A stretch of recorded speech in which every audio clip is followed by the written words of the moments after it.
আসসালামু আলাইকুম। জিনিয়াসদের মজার কাহিনী সিরিজের দ্বিতীয় এপিসোডে আপনাদের সবাইকে স্বাগতম।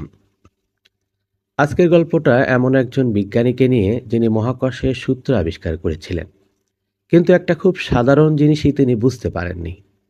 আজকের পর্বে থাকছে আইজ্যাক নিউটনের দারুণ মজার একটি ঘটনা। নিউটনের খুব প্রিয় পোষা একটি বিড়াল ছিল। বিড়ালটা প্রায়ই দরজার সামনে দাঁড়িয়ে মিয়াও মিয়াও করত, কারণ দরজা বন্ধ থাকলে সে ঘরে ঢুকতে পারত না। এটা দেখে নিউটন ভাবলেন, এভাবে তো বিড়ালটার কষ্ট হচ্ছে।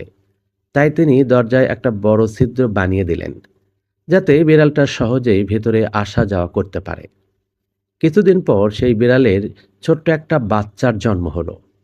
এবার নিউটন নতুন চিন্তায় পড়লেন। তিনি ভাবলেন, বড় ছিদ্রটা তো বড় বিড়ালের ভেতরে ঢোকার জন্য, কিন্তু ছোট বিড়ালটা কিভাবে ঢুকবে? অনেক ভেবেচিন্তে তিনি দরজায় আর একটা ছোট ছিদ্র বানালেন, শুধুমাত্র ছোট বিড়ালটার ভেতরে প্রবেশের জন্য। একদিন তার এক বন্ধু বাসায় এসে দরজার দিকে তাকিয়ে অবাক হয়ে বললেন, নিউটন, দরজায় দুইটা ছিদ্র কেন? নিউটন খুব স্বাভাবিকভাবে বললেন, বড় ছিদ্রটা বড় বিড়ালের জন্য, আর ছোট ছিদ্রটা ছোট বিড়ালের ভেতরে ঢোকার জন্য। বন্ধু কয়েক সেকেন্ড দরজার দিকে তাকিয়ে ধীরে বললেন, কিন্তু ছোট বিড়ালটা তো বড় ছিদ্র দিয়েই ঢুকতে পারত। তাহলে আলাদা করে ছোট ছিদ্র তৈরির প্রয়োজন কি ছিল? কথাটা শুনে নিউটন একদম চুপ হয়ে গেলেন। তারপর নিজের কপালে হাত দিয়ে হেসে বললেন, আরে হ্যাঁ, ব্যাপারটা তো ঠিক।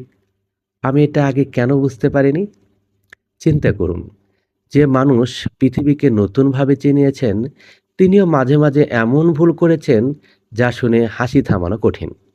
ভিডিওটি ভালো লাগলে অবশ্যই লাইক দিন, প্রয়োজনে শেয়ার করুন। পাশাপাশি চ্যানেলটি ফলো বা সাবস্ক্রাইব করতে ভুলবেন না। আর পরের এপিসোডে থাকছে বিজ্ঞানী আর্কিমিডিসের দারুণ একটি ঘটনা। আশা করছি সেটি দেখতে আমাদের সাথে থাকবেন। ধন্যবাদ। আসসালামু আলাইকুম।